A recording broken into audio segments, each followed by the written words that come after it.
Civic Engagement Award is granted to a student who has displayed an exceptional interest in civic engagement, as well as promise of continuing to make a difference in the life of their community.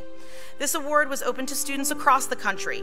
The first ever recipient of this award has set a high standard by her demonstrated commitment to voter education, including spearheading a voter registration drive and participating in one of the advisory boards for the Educating for American Democracy Roadmap, as well as being selected as an Equity and Civics Youth Fellow.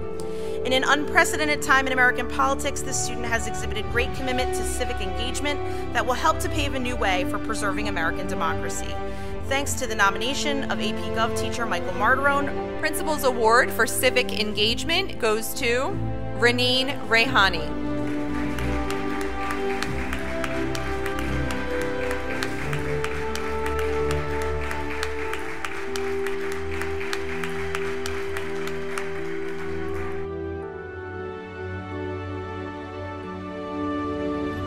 All right, civics friends. Well, she did it. She's officially a graduate. She's a registered voter. She's had meetings with congressmen. She is going to be a civically engaged citizen, and she's going to change the world. Yes. Happy graduation.